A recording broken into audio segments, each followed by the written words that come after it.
27 of Show Me How It's Done. This is our round 2 because I was having a lot of freezing on my first go. So hopefully all of you who are watching are going to jump back on and we'll finish this card up together. So I have my phone here. Hopefully we'll get some comments from people just saying that it's working a lot better. But all of you welcome. Oh, there we go. Okay, so I wanted to just say a big hello to everyone who's watching live. Thank you for joining me. And if you're watching the replay, I hope you're enjoying this card as well.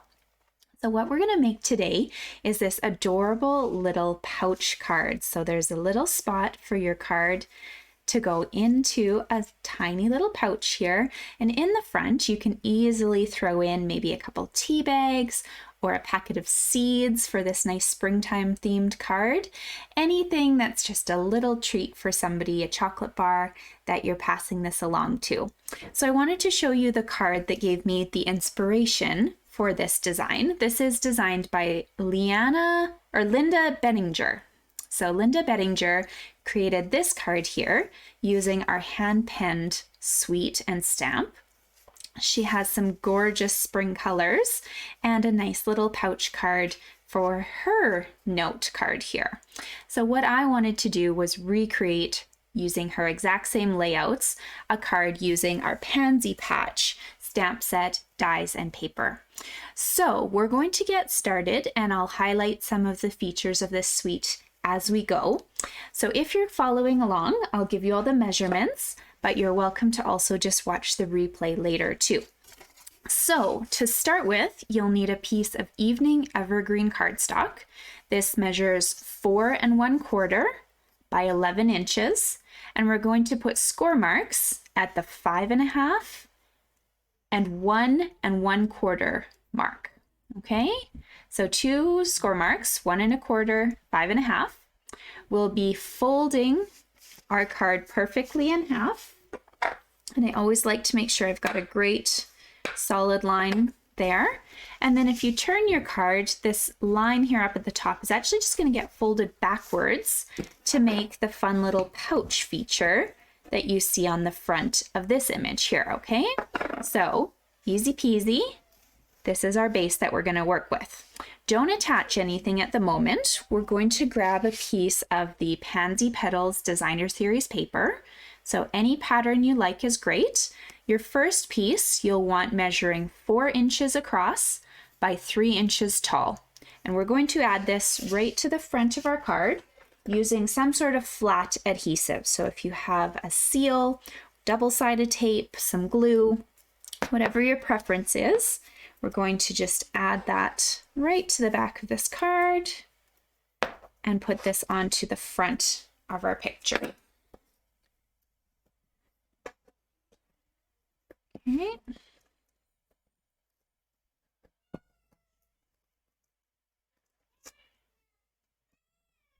Don't know if you guys can hear them, but my kids are home, probably like many of you guys now. But that's okay. They're hopefully going to play all through the video. So the key for this is you'll notice that my paper is nowhere near the same size as the front of my card. This is because I wanted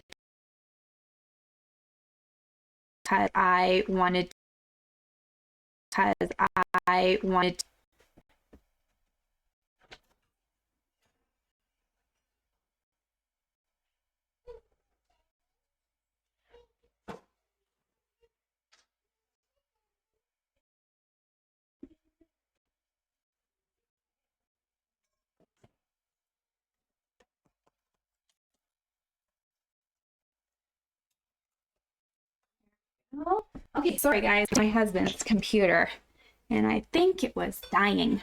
Okay, this should be better.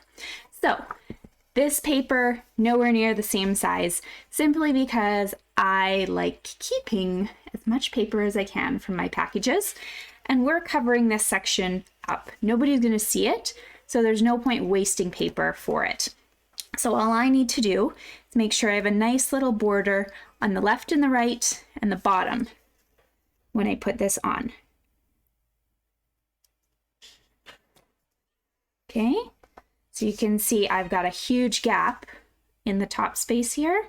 That's totally fine, because right now I'm going to take some tape and put it on my flap here, and we're going to just fold that down and make a pretty little flap, and nobody's going to be the wiser of the empty space inside there.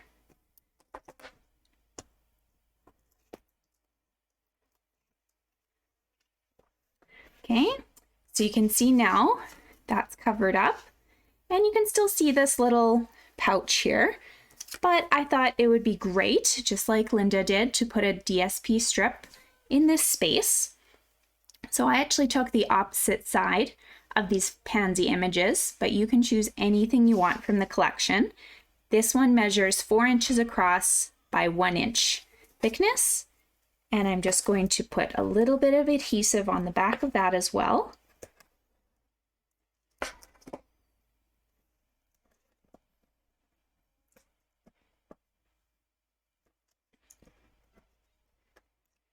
And we'll put this into this little tiny empty space. Should fit perfectly, like so. So now you'll notice you've got kind of a card that can just open willy-nilly like this. That's okay. We're going to close the card, and this is where you will want to have some double-sided tape, because as you can see here, it looks like I've actually closed it up with ribbon, but what I'm going to do is I'm actually going to use double-sided tape to close my card envelope, and then from there we'll decorate with the ribbon so that you don't have to get a weird fold line or anything like that. So grab some double-sided tape, make sure it's resting in the middle of this panel here, and we're going to take that tape, you can start anywhere you want, and wrap it all the way around. You can see it's going all the way around the back of my card. Make sure it's nicely attached so you can see that, and then bring it around to the front. And just end it right before those two pieces connect, because we need to be able to take the paper off of our double-sided tape, so you don't want it going over the piece that you've put down the first time, okay? So now that you've wrapped this, we can just show you that tape has made your pouch for you.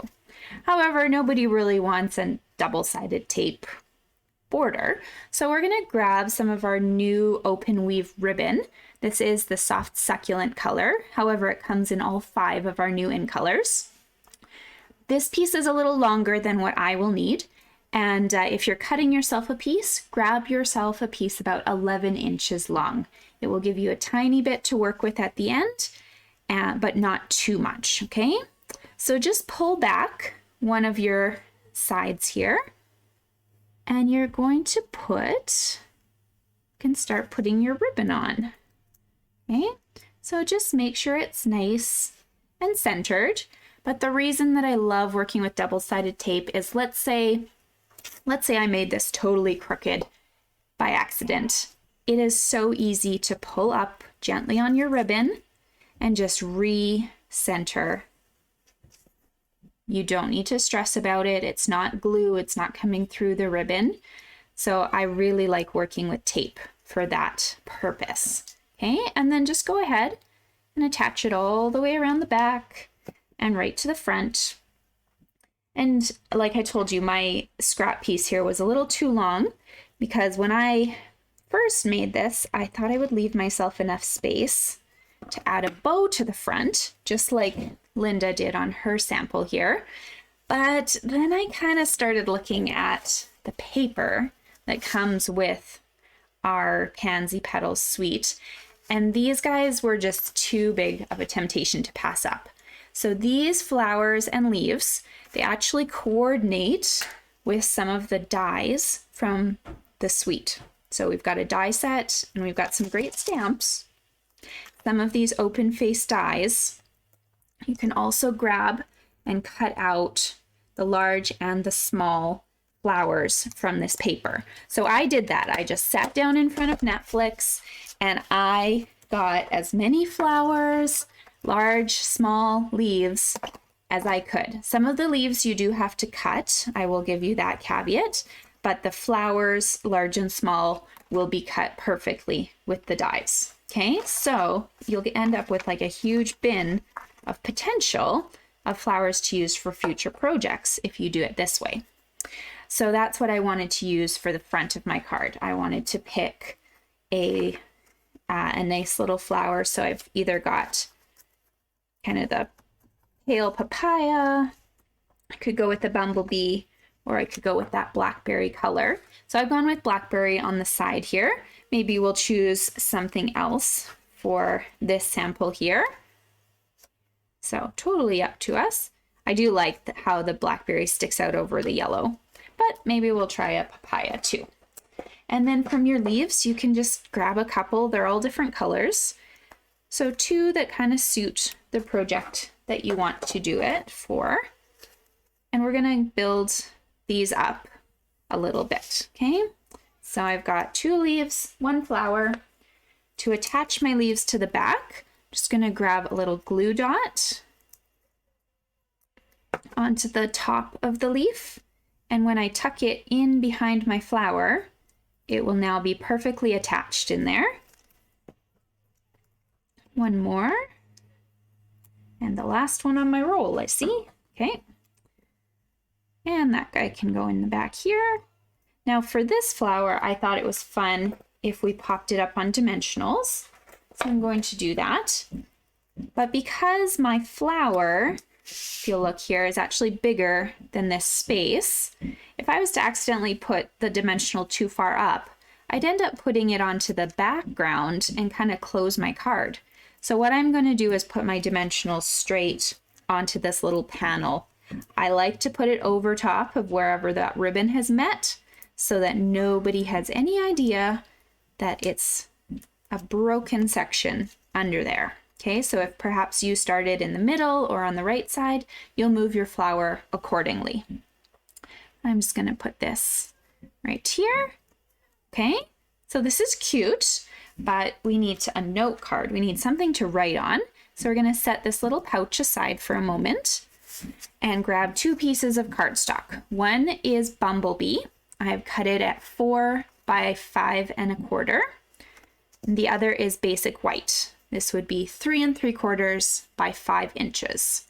Now, if you're somebody who's a little worried about your stamping, don't attach these right away. Let's just go ahead and do our stamping first.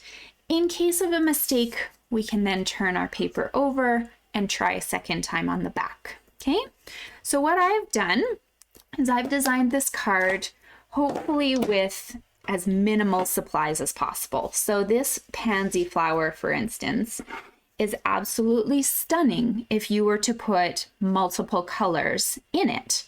However, this flower that I'm doing, 3 different stamps that I could use different colors for, I'm actually all using Blackberry Bliss. So the easiest one to start with is going to be this kind of framed one here. It's going to give us a nice area, I guess, that we need to work with. So ink that up nice, full strength. Put that into the corner here. Okay, so great spot to work. Now this is a solid background with just a little shading tones. You'll notice your stamp doesn't go in one big blob. It's got a couple shadows in it. We're going to ink it, but stamp it on some scrap first, and then put it over top of this flower. So we've kind of cheated and given ourselves basically a light and a dark Blackberry Bliss. Let that focus for you. Simply by stamping off the initial amount of ink. And you can see where those shadows are, right? As you look closely. Okay, and the last one we're using is this one that it just kind of looks like 2 little eyes and a mustache to me, like an old dog.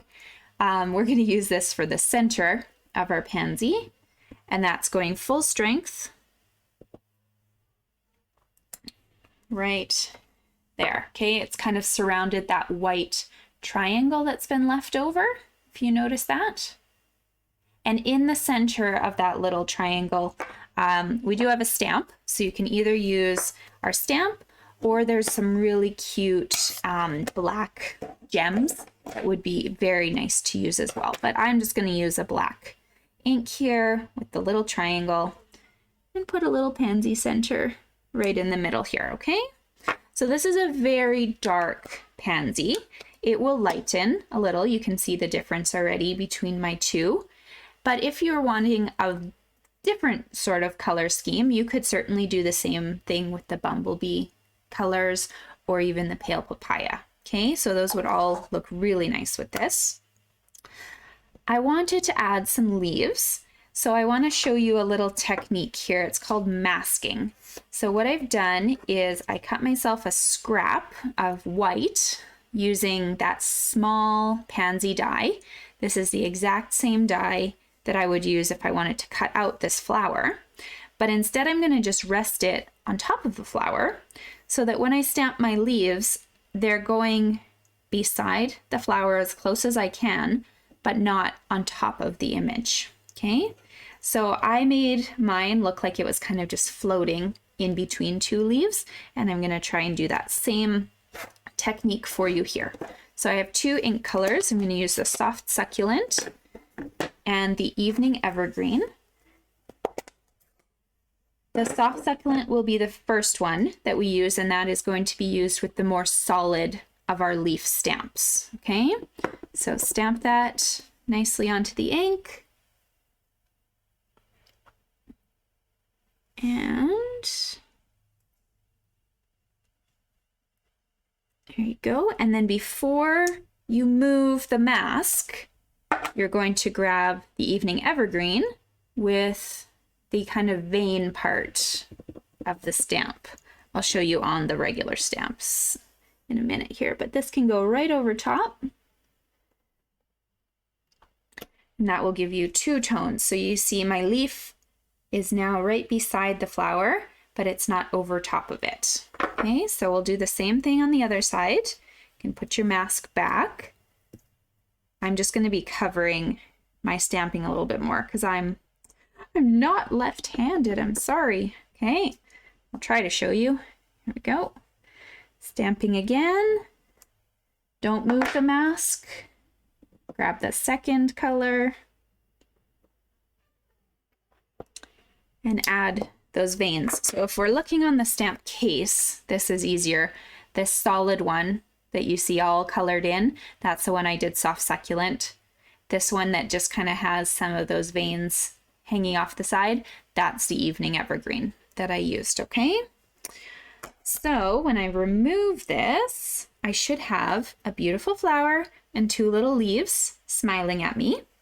And I wanted a sentiment, you know, because that's great. There's some like thank you, little hellos, but the pointer that I got from Linda was when you put this in your pouch, you want to make sure whatever you've chosen is going to be fitting in this space up here. You don't want a nice long sentiment because you won't read half of it. You want something like happy birthday, for instance, that I'm stamping in Evening Evergreen that's just going to be a focus on top of that pouch. Okay, so we'll go ahead and close these so I don't accidentally stick a finger in them. And now I can attach these two pieces together. If I'd made a mistake, if I wasn't really happy with how my flower looked, the nice thing about our paper is it's thick enough that I could turn it over and stamp on here and you wouldn't notice that I've stamped anything on the bottom. Okay, or on the back, sorry. So let's get those two attached. Pieces of tape or some nice sticky seal.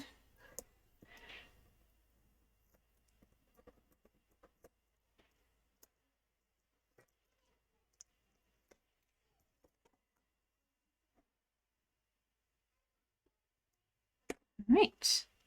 There we go. And because my ink is probably still a little wet, don't be tempted to rub your hand all over it. Just gently go on the back and rub it.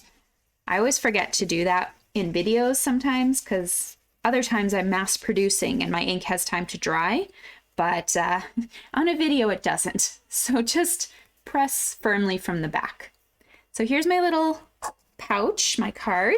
If you perhaps had something longer that you wanted to say to someone, it would be quite easy to just cut another piece of white and put it on the back of the card. And then of course they could pull it out and read the front and the back of a note, right?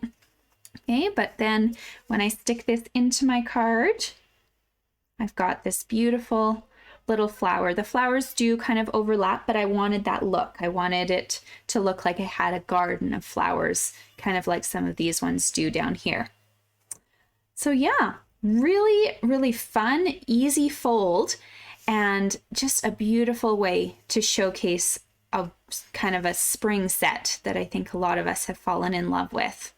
So thank you guys so much for joining me. I hope you have fun recreating this, either with the suite that I've shown you, maybe you have the suite that Linda has shown, or you have some other scraps of paper. You can easily use any scheme of papers for your background, and then just a stamp set that you have in your collection to tie it all together as well. So once again, thank you, and I look forward to crafting with you guys soon. Bye.